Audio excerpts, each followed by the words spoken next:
Hola! Alright, so today, this isn't what it looks like it is.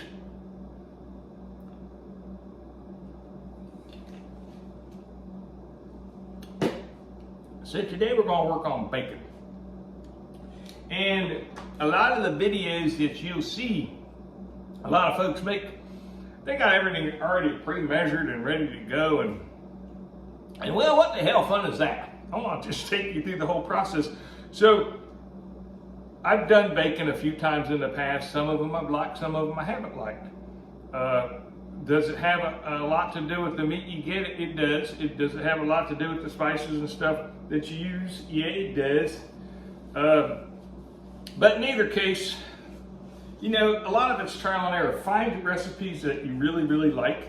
You know, if you go on Cured Meat Charcuterie, which is a Facebook group that my good friends Lou Santello and Philip Falba and some other people run it, and they do a great job with it. They got some great recipes in there. Robert Goodrick has a maple bacon recipe, and it's one of the ones I did last time.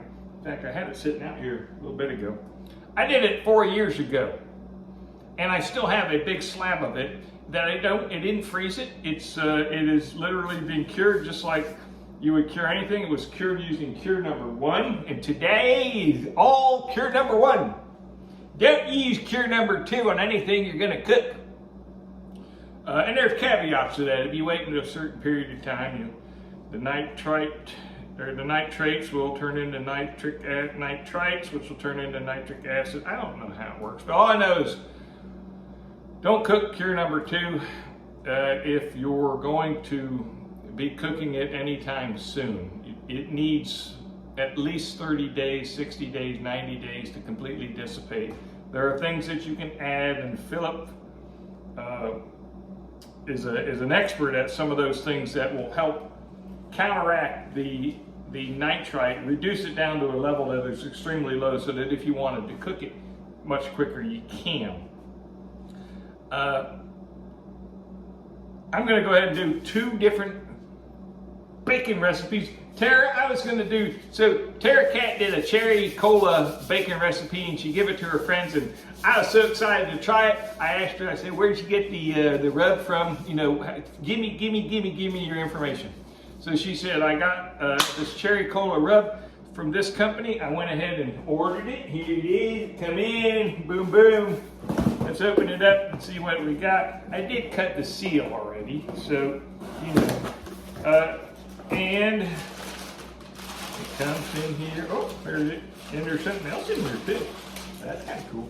So cherry cola rub from Fire and Smoke and Barbecue. And I'm kind of eager to try and taste that because some of her friends that she made it for said, it's excelente. But they gave me something else in here. I like getting free shit. You know, you order something, just give them other free stuff. There's chili verde. I don't know if it's a rub or if it's to help you make your chili, but in either case, that's nice of them. They give me something free. You know what? But I'm not making this today, and I'll tell you why. You know the movie reference for that? And let me tell you why. Look it up, you'll figure it out. So that particular product, I'll give you an example. I did a Texas Gold, which is a Pork Mafia Phil Wingo salami. I've done it a couple of different times. The first time I did it, I did not get their sodium, or salt has 390 milligrams of sodium in it per gram of salt. Texas Gold has 120 milligrams in it per gram of rub. So there's a conversion that you have to go through there. This one bottle says, and I looked it up online when I ordered it, has 150 milligrams of sodium per gram of the product itself. I want to double check that. If I'm going to make a product, first off, this is Amos Betty. He's a fat boy too. If I'm going to make something out of something that is so valuable to me like Amos, I want to make sure that I've got the calculations right. I want to double check by checking with the manufacturer. Is that accurate? I'm gonna do some taste testing on it, comparing it to some other salty items to see how close I think that 150 is to being accurate, and then I can do a conversion. So if you got to use 1 gram of salt, and this is 150, which would put it at 0.38 of an actual gram of salt, something like that. And I'm a math minor, mechanical engineer degree, but I suck at math. But I can do some little shit like that in my head. And I get better, with the little Kool-Aid as time goes on.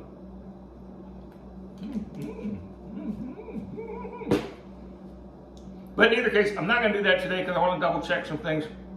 Today I'm going to do 2 different bacons. I'm going to cut this bad boy in half, and we're going to talk about how to cut it in half. And I'm going to do a classic Robert Goodwork. Caveat to that. Robert, I mention you a lot in my stuff because I have been so influenced by you over the years in so many different ways, and I've tried so many.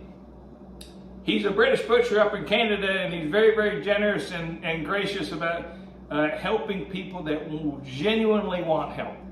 And I've appreciated him so much over the years because he's truly generous with his time, he's generous with his recipes, and he's British, and my mom was British, so there's a certain love, instant love there for him.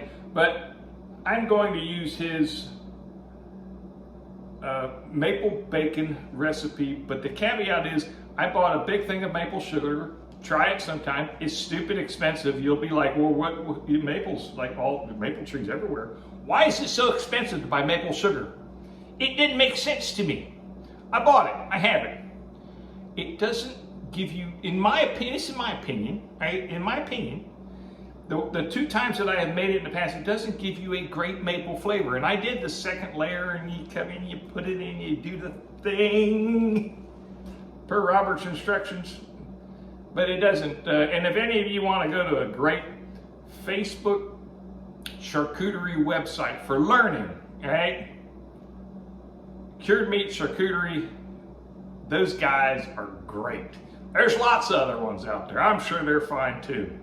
But these guys over there, they take the time to really help you, educate you, give you resources, all kinds of stuff. Please, go there. If you want to learn any of this shit, those are the folks. But anyway, I'm going to use brown sugar. I'm going to use real maple syrup, but I'm going to use brown sugar as the base sweetener in it. Because the first time that I used the maple sugar, which is, I'll give you an example, is like a 2-gallon jug, and I have it somewhere here, that was like $75. And, you know, now I'm poor, I'm a pig farmer, and I can't afford that anyway. But I'm going to use brown sugar. I can afford brown sugar and maple syrup on one of the recipes, and the second recipe is going to be what I call a chicken Thai Satay. Right? So I make a marinade using lemongrass and garlic and some other things for chicken, and I made it today. I made it a couple days ago for some friends. They were over, but I changed the recipe a couple days ago, and it did not turn out like I want. I didn't have lemongrass. We don't try to make a lemongrass recipe without lemongrass, because the jarred shit, the stuff you squirt out in the tube, that's just not. You know what? Jesus was really looking down on me that day, saying, "Son, what are you doing? You cannot." But I found lemongrass, and that will be one of our crops we grow this year, because I love lemongrass. And I made a marinade, and I marinated a bunch of chicken with it, but I decided to keep a cup of it. Now, I don't know how much flavor is going to get imparted into the meat, and I'm not 100% sure lemongrass and charcuterie or bacon go together.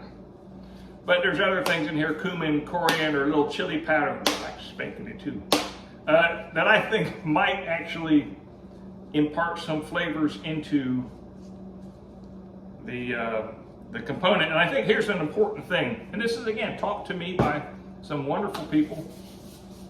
You do your basic cure. You vac seal it up. You don't want to vac seal it, put it in the pan. It don't matter. Do your basic cure. Put it in the refrigerator for 7 days. Come back out. If you want to rinse it, you can rinse it, but you don't really have to. Some say rinse, others don't. You know, don't care. Whatever you want to do. And then put another layer on without the cure and all that other stuff. Whatever that flavoring is you want, like brown sugar, maple sugar. Put that. Lemongrass marinade. Put that on. I intentionally left the salt out of that. It's a nice texture on it, and with the rubbery gloves, it kind of makes me feel dirty. Anyway, I'm gonna try that one, and I'm hoping that really turns out well. And the spice blend I'm going to use for the maple one is going to be the soon-to-be infamous Peppery Blend, which is a blend of 7 different items. Oh my God, I'm not even opening that ever. And I'm trying to sit here and think, because I made bacon this morning. And if you're not making bacon like every day of your life, you're really missing out. But I was thinking today, with the bacon I made, and the store-bought bacon, you know, the Parlour Farms, I don't know what it was, but it's tasty.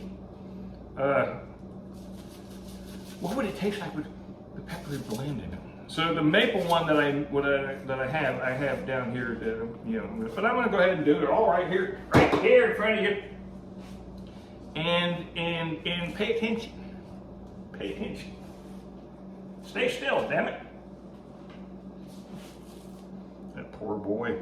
All right, so this come off of Amos, and when you get a piece of pork belly, you're always trying to wonder which way do you cut it to get the bacon cut.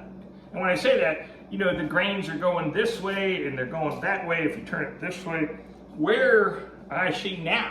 So I know right now that the belly come like this, because this kind of looks like one of the skirts that come off of it, but it's not. It's right. This is actually below the skirt that would come out of this. So I'm going to slice it like this. That way, each slice we get on either side, normally this would be an entire slab of bacon. We are going to smoke these. I don't know if I'm going to do a hot smoke or a cold smoke. I think cold smoke is the way to go, but I don't know. I kind of like the idea of a hot smoke. Haven't done one before. Everything I've done in the past are cold smokes, and I'm kind of digging the idea of a hot smoke. And there's differences in the two. We'll talk about it. But so I'm going to eyeball it because they're going to be weighed. Each one's going to be weighed, and I'm going to cut these so they're separate. Now, I have 80 pounds of bacon from Amos. You say to yourself, well, why don't you use a whole nother slab? Because I'm practicing, okay? You know, you just mind your own business once in a while with your questions and your comments. But there's one side we're doing. It's funny how they look exactly the same, isn't it? We'll weigh these out here real quick and get her going, get her going. How do I weigh? I used to hate the fact that board was so slippery, but look, right now I kind of like it.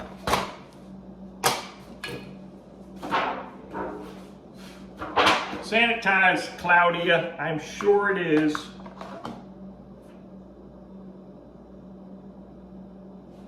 Alright, put it on there. It's 1.38 ounces. I don't like doing ounces on anything. I did pounds and ounces, some other things. So now we're at kilograms. I'm gonna go straight grams. A pan weighs 40 grams. We know that because we wrote it in our book years ago. We're gonna tar 0. Boom. So this one here, we're going to, doesn't matter which one goes which. Nope, doesn't. This one here, let's get the weight of this guy. 1968. That was a good year right there, 1968. I'd like to say it was the year I was born, but I was born long before that coming on. All right, so let's go in here and we're gonna call this first one. Now, you got to be using your Bible, you got to be writing everything down. You have your whole recipe there. I'll just tell you right now, my peppery blend, we call it the Parlor Farms Peppery Blend. 2% salt, 0.25% cure number 1, not cure number 2. 99% of what we do here is cure number 2. We're not using cure number 2 today, we're using cure number 1. If that is a message that's difficult to understand, I'm really trying to get you to know that when you cook something, you got to use cure number 1 only, and you can't cook it right away. 2% brown sugar. Ooh, makes me feel good. Come on, you want to dance when you hear brown sugar too? That looks like me. And 1% peppery blend. I don't know. We're going to measure out 1% peppery blend based on the weight. But I don't know if that's true. So I'm coming down here and I got Amos belly weight is 1968 grams. 1968. And we're going to measure out the second one. And again, if you need to go get a cup of coffee or something, because we're just measuring right now. But I don't, you know, there was one time I watched a Meredith Lay video and I was just hooked on her. I bought her book.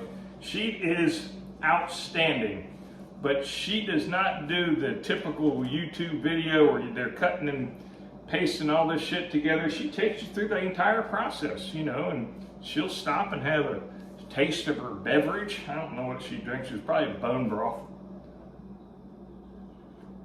But I like her very much, and it helps that she's very attractive. Watch what I say, I'll get myself in trouble. Charcuterie world. You know, oh, nearly identical. That's a fine cut right there. So the lemongrass bacon that I'm going to make is 2027. 2027. And I'm going to go ahead and leave this one here. I'm going to leave this one 2027. I'm going to put the lemongrass on top of this guy. Sure, it's sanitary. Just lay it on there and I'll put it next to it. And then I know that this one here is the peppery blend, which is the one we're going to do first anyway. So the first thing we're going to do is calculate our spices, and we're just going to start rocking and rolling. I need the glasses. I know it makes me look like a dork, but there's a lot of other things that make me look like a dork more than my glasses. Well, I don't have a calculator now. Ding dang it. Who'd have come think of that? Ain't that something? Calculator's on my phone, which is up there looking at me. And well, shit. You can't plan everything, can you? All right, it appears I'm gonna have to cut and paste in the video and like start or stop and do all other stupid shit. All right, so here's how we, you know, there's no magic to doing this, all right? You know what, I don't even have to do that because I got the numbers right here. So, forgive me for being an idiot. 1968, that's roughly 2,000, right? All right, so 2,000 grams times 2% would be 40 grams of salt. All right, so let's go down here and go 40 grams. I got that. And I only read that because I was doing a calculation for Tara's cherry thing over here, so I was just taking a standard number and running through it. 0.25, so that one I will have to calculate because I hate guesstimating on that. Maybe I got something back here that got the 2,000. Anyway, again, mathematically I'm challenged. So, kind of weird when you think about I went through college, you know, and with a math minor. I'll tell you that. I love math, love it. Just can't do it well in my head. But I can guesstimate well. All right, so if 2% is 40 grams, 0.25 cure number 1 has got them. I'm gonna put it right at, I'm gonna put it at 5. But then we'll take a margin of safety. We're going to say 6 grams. you don't need to be, yeah, you do actually need to be pretty spot on. But I'm pretty spot on that. I went back here and I looked at one that's 2,500 and it calls for 7. So 5 is good, 6 is going to cover me 100%. Bacon is not bacon without cure. I'm just saying it right now. You guys making bacon out there without using cure number 1 or any kind of cure, whether it be celery powder or any of that other good stuff out there, you're not making bacon. It don't taste like bacon. It tastes like pork. Not that pork tastes bad. Oh, right now on my hand. I got this hat almost 10 years ago in Burns. My brother-in-law and sister live in Burns, Oregon. Beautiful ranch. And what's the town next to Burns, Oregon? I don't know, but that's where I got. They bought me this hat almost 10 years ago, and I keep putting markers on it. Look, you can't see it right now, but well, some bitch. Shit, I break shit up. So 40 grams of brown sugar, make me feel good. And 1% of peppery blend. So if 40 grams is 2%, 20 grams would be 1%. So that's easy to weigh that one out. Let's go over to this one. 2% salt. This is 2027. That's 2068. We're going to call it 2 also, because what's a little gram in between friends? Actually, it's going to be just fine. We're going to go 40 grams of salt. We're going to go 6 grams of cure number 1. We're going to go, let's see, that's brown sugar. Ooh, brown sugar, 40. And 1 cup of whatever's in there is what I'm going to put on there. So it looks like 1 cup. So let's get to, well, shit. Just do it. Let's just do it. Sorry. Occasionally I forget where I'm at and who I am. That's actually, there's a lot of truth to that, and I apologize for it. Let's weigh it out. 40 grams salt. Get you one of these, put it on there. Tar it to 0. Kosher salt, you guys know my feeling about Diamond Crystal kosher salt. It's the only thing I use. Take it up to 40. Right there's 40. Woo! I wish you could see it. I mean, literally spot on 40. That's not often that happens. Now, because this is a scale that weighs heavier things, I'm going to use my little micro scale to weigh out the really light stuff, which is the cure, because I want to be accurate with that one. This one's plus or minus 1 to 3 anytime I use it. Tar 0 that bad boy out. Cure number 1. Cure number 1 is used for anything that you are going to have in process for 30 days or less. Why do we use cures? Cures specifically help prevent botulism. They specifically counteract anything that would lead to the botchinelle death. And there's, the best explanation I've seen come across with is 2 guys in a cooler. They do an amazing job. That one feller there, I'd like to be on his team. I'd like to sit and study him. But he does an amazing job explaining why there is such an awareness, a concern about using nitrites and nitrates in cooking and in charcuterie, and where the big troubles are. He does a great job, but cure number 1 is used for anything that is, even if you're processing like beef jerky sticks, snack sticks, anything like that, it takes less than 30 days from when you make it, dry it, age it, cure it. That's where you use cure number 1. Cure number 2 is anything that's going to take longer than 30 days and you're not going to cook. But there's also a caveat to that.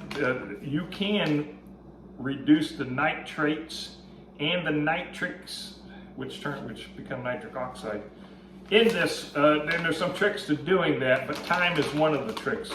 But this has only salt and nitrite in it, and cure number 2 has nitrite and nitrate in it. Learn the difference, it's very important. This is the shit that'll kill you. And ironically, if you don't use it, you have a risk of killing you by the botulism, and you don't want the botulism. All right, so I'm gonna tar this out. I need 6. I got my little spoon right here. You have a favorite spoon? I got like 3 or 4 different favorite spoons. This is one of my favorite spoons. I did an event at the Craybill Lodge, and this ended up in my, when I cleaned up everything, this was in it. I suspect it's Derek's, president of the American Culinary Federation. I asked him, did he leave a spoon there? And he said he did not. However, this looks like something he would have. Jamie said, no, it was in the drawer when we got there. She pulled it out. I don't know if I believe it. Anyway, Derek, if it's yours, I got it. And I'm not giving it back. I'm just telling you, if you miss one, I got it. And this is my favorite spoon for doing the cures. I like to try to guess, what's like. I'm thinking that's probably 4 right there. That's 9. I'm way off.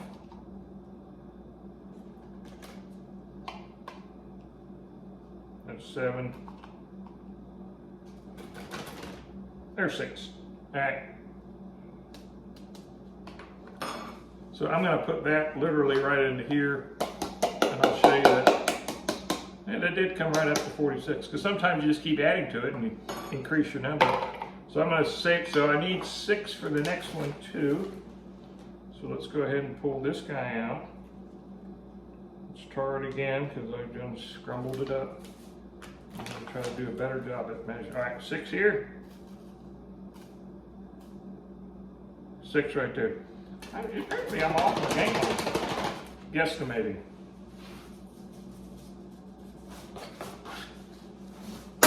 Clean. I declare it as clean. All right, now we need, so we're at 46 here. And we're gonna go in with some brown sugar. So we're at 46 in brown sugar, we need 86. We need this total to come out to be 86. So you just keep adding until you get to 86. Don't go over, because now you can't pull any out. Getting close. 83. That's the problem with doing it like this. But brown sugar, you can never go too far. There's 86 exactly. It just doesn't seem like enough, does it? Now, that being said, after it has cured for 7 days, and on mine, I'm going to leave these for 14 days, 2 weeks, only because Amos was a big pig. That's a thick pork belly right there. And why I'm putting that away, I gotta use it again. And it's gonna take, for me, it's gonna take longer for that to get through the, get me. Better to wipe your nose than to drip into your thing. And I know you've been making food, and especially when you're outdoors in the summertime, making food for everybody, and sweat and stuff drips off you down into your food, and you look around and see who's looking. I don't even look around, I don't care anymore. It's normal, it's natural, it happens. Not really, but. All right, so, and 1% peppery blend, which is 20 grams. Now that I'm actually gonna weigh out into one of these, only because I want them more precise. I want them more. Where did you do with it?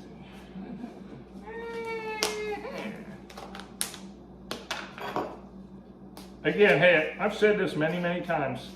You're not going to get any smarter watching this. You're not going to gain a great deal of information. You'll probably be a little dumber. I'm just saying. But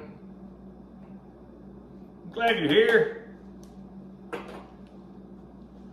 Peppery blend. Oh my God! Seriously, and I don't mean to, brag on this, but what an incredible smell! And like many, many things that happen in life, this was a complete accident. This was one of those that I accidentally mixed some things together that were going in 2 different recipes, and they ended up in the same thing. And I was like, well, crap. So I did what I'm doing right here now, and I decided just to mix them up and try them on something. In the early days, I used to do a lot of experimenting. You know, get like 5 or 6 copas and just do a different thing on each one of them and do that every week. And all of a sudden, I found that this thing here, and I made a batch like this, but every one that I put this into, it had a very, very distinctive flavor that everyone that has tried something that I put this on, Peppery Blend, they're like, what is that? That's so unique. That's a tasty little fella right there. All right, so that is the cure for that one. Let's build the cure for the next one, which we'll go ahead and use that. 40 grams of salt. I'm gonna try to whip this out. Get her going, get her going. I know you got shit to do. I got shit to do too. All right, 40 grams of salt. 40 grams of brown sugar. We already got the cure number 2 over. Cure number 1. Cure number 1. If I have said cure number 2 at any point during today's discussion, you're welcome to slap me. I'm glad Jamie's not out here because she'd do that in a second. She'd jump right up.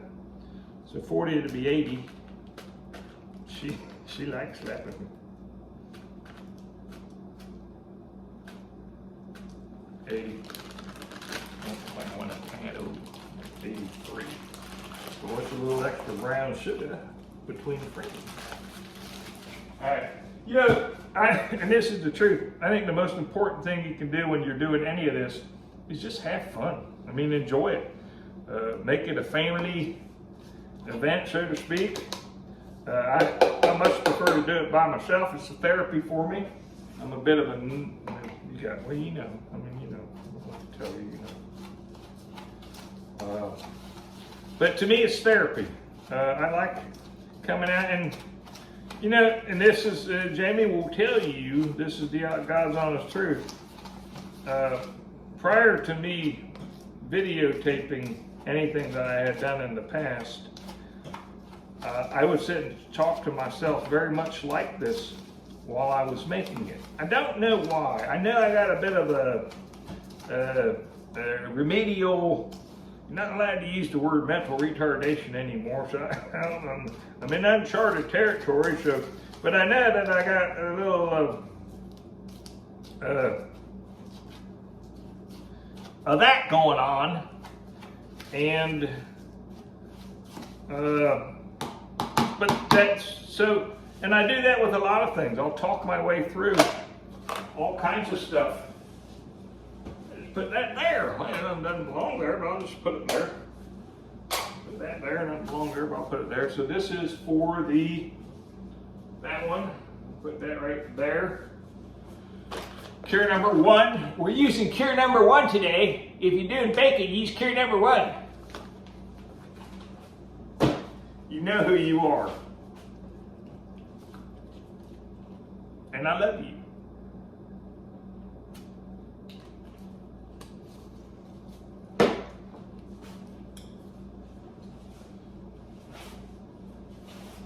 I'll put this over here by my fancy slicer. Probably the most favorite thing I have. Quick cleanup. All right, so I'm going to go ahead and do this right here on this. I hate doing it. Normally it goes in a pan, but I'm not going to dirty up another pan because I can sweep all this up. This is clean and sanitized. No, kind of, anyway, maybe a little bit. Here is the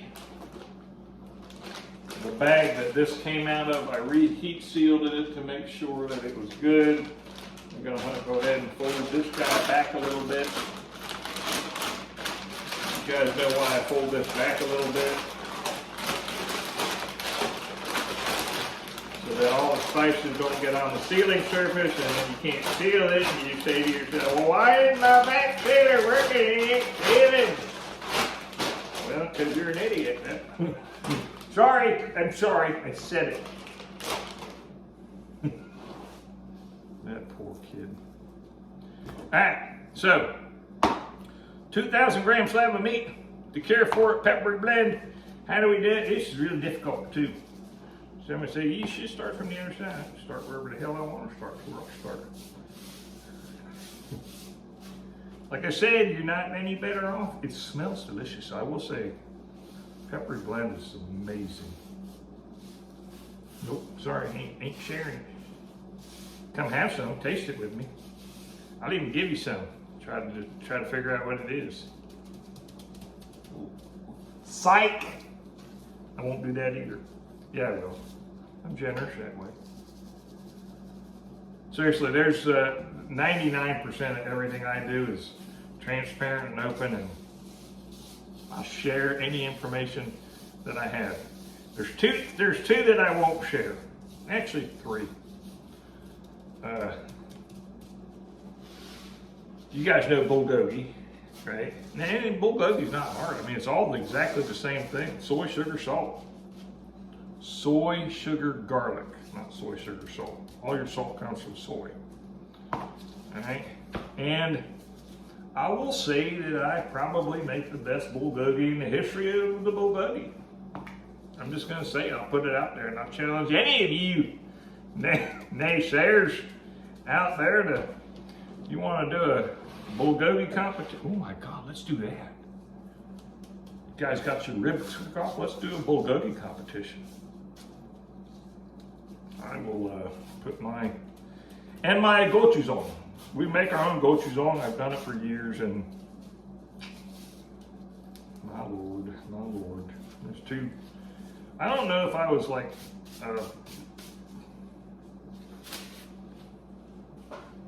part Korean or something when I was born or hatched or whatever, however I come about. Probably don't need a bag this big at all, do I? But this is a bag, I'm not going to waste it. But I have this weird love for Korean food. A lot of it has to do with college and my friend Lee Jun-sang. His name was Jun Sog Lee. His name is Jun Sog Lee. He runs major food establishments across the United States. Primarily, he runs the entire portion of Air France hospitality group. And he is a true self-made man. Came to this country with very little, was my college buddy and roommate for many years, and my best friend for as long as I can remember. Still is to this day. Although, Gene, you haven't been to the farm yet, damn it. It's been 2 years now. But anyway, his name is Jun Sog Lee. The Koreans call it Lee Jun Sog, Jun Sog Lee. Very seldom do they pronounce the L. And the only thing in college that I spent a lot of years with June in college and after college, and I'd answer the phone and to people calling and be like, Yabazeo, and I'd say Yabazeo. And they'd ask for June, and I'd say, Junsagi Jiba Apseo, which I'm guessing means June's not here, because this is what he instructed me to tell people that would call. And June would get calls all the time. No one called me in college. I mean, seriously, I didn't speak to my parents for like months at a time, but no one else called me in college. But Gene had people calling him all the time. He's great, just a wonderful, beautiful wife, wonderful family. I'm just blessed to have had people like that in my life. And they took me under their wing, and well, I'm going to send this over here, Claudia, where it's sanitary. And June and I and Chul-Sun Yoon, who was our great friend also in college, they took great care of me, and they taught me how to make kimbap. We called it kimbap. You go to a Korean store today, a restaurant today, they call it kimbap. They called it kimbap, and we didn't cut it into, you saw my little thing yesterday, we didn't cut it into little slices. We rolled it into seaweed and ate it like, and dip it right into the gochujang. But every year, his grandma, his mother, June's mother, would send us her gochujang, and everything in Korea is homemade. So she was sending us a gochujang, and it was absolutely amazing. And it's not the kind of gochujang you see at a restaurant today, or that you can buy in the big red tubs. This was a thick, nearly solid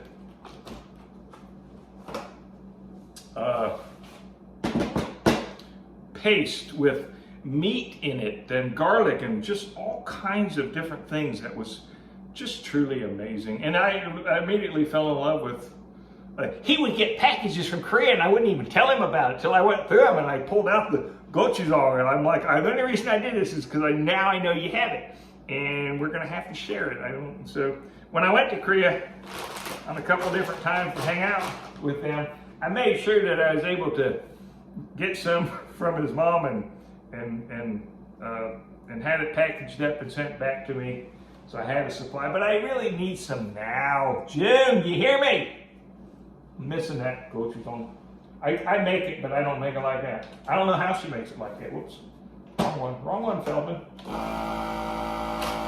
So, do you have to vac seal it? You don't. You don't have to vac seal it. Is it okay to vac seal it? It is. The nice thing about vac sealing it is I can leave it in there as long as I want to. I don't have to take it out in 2 weeks and process it. I can leave it in there for 2 months or a year and then take it out and process it. What was that? Did you hear that? I'm starting to hear shit. Seriously, what was that?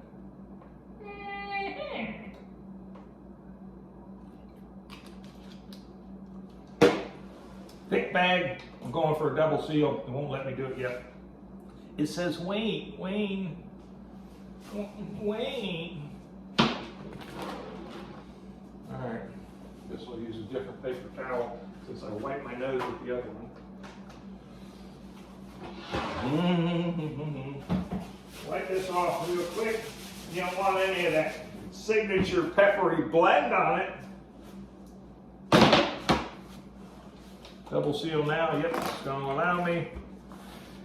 And we're going to write on that. Number 125, 121. Peppery Blend. You don't need to write, all you need to do is write 121. And then I'm going to put today's date, 121.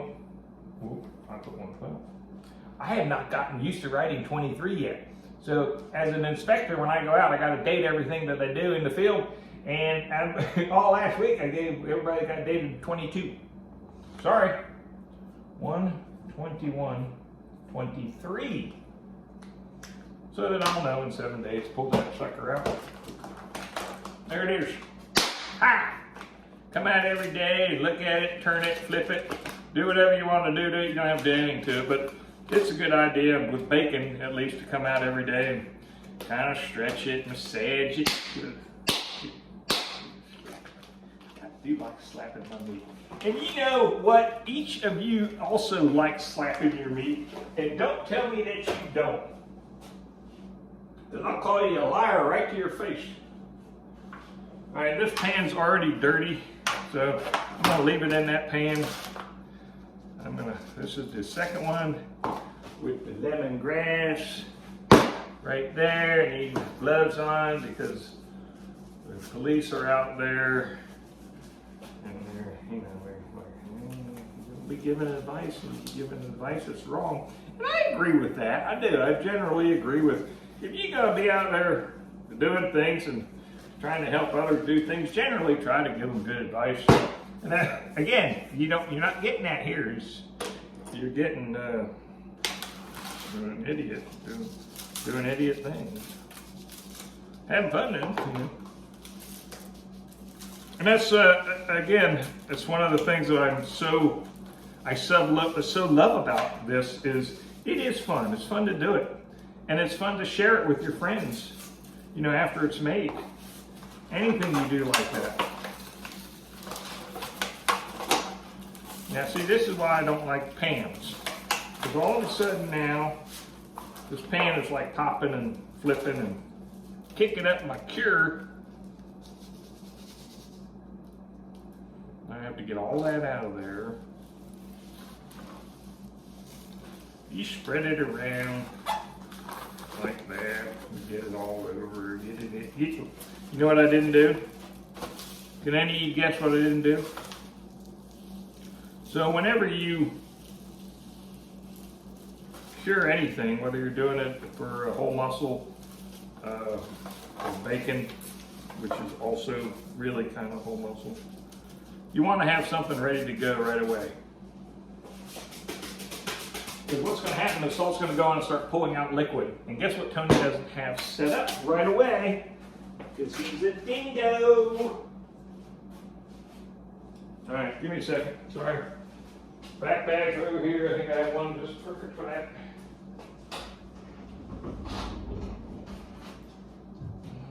There.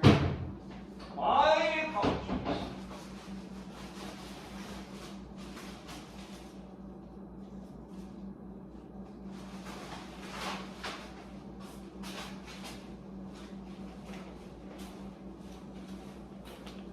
Beautiful. Bada bingo.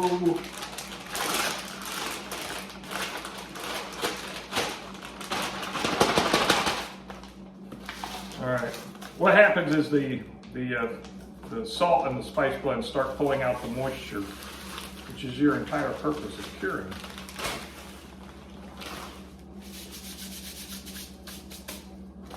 Immediately when you put it on there, so if you don't have a back bag ready, especially when you got to cut and seal and all that other stuff, you're fighting time. So one of the reasons that I always go a little bit fat on my measurements, you know, if it calls for 5 grams of cure number 1, and then I went with 6 grams of cure number 1, not going to hurt anything because there's some little big particles and stuff left in there. You try to get it all if you can. Now, that's only part. Ooh. Ooh. Oh, it's because it's on there. A little static cling going on. This right here. Lemongrass, garlic. Oh my God. That's amazing. Lemongrass, garlic. I did not put any soy in this. It's got some cumin. It's got coriander. It's got a little chili powder. And brown sugar. Because it makes me feel so good. I'm going to pour that whole thing in there. If you can smell what's coming out of this thing right now, you would be like me right now. You'd be acting like a fool. Oh.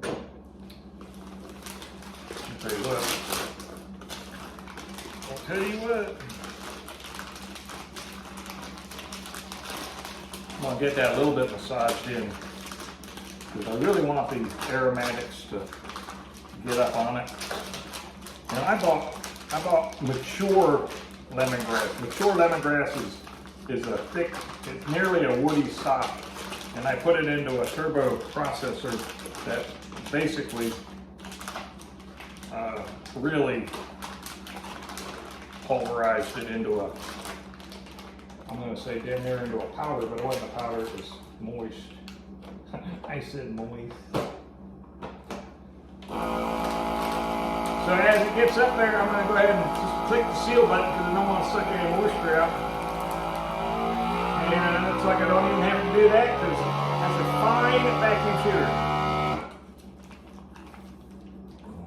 Oh yeah, oh yeah. I'm really excited about this one. I don't know that lemongrass and bacon go together, but I'm excited to try this one. I think this will be kind of interesting. Kind of fancy, have a delicate flavor, and I'll make up a second batch of aromatics, that's what we call the spice blend, to add for the second layer. So after 2 weeks we'll take it out, we'll add a second layer of that. May rinse it, I don't know. These are all going to get hot smoked, and we'll do an entire video on that. I can't do it today, can't do it right now. Don't open a bottle unless you're going to drink out of it. Don't reach your glass up and cheer somebody unless you're going to take a sip right afterwards. It's bad luck, don't do it, stop doing it. see people do it all the time in the establishments. They're like, cheers, and they cheers, and then they don't drink. They start talking. Stupid. Not them.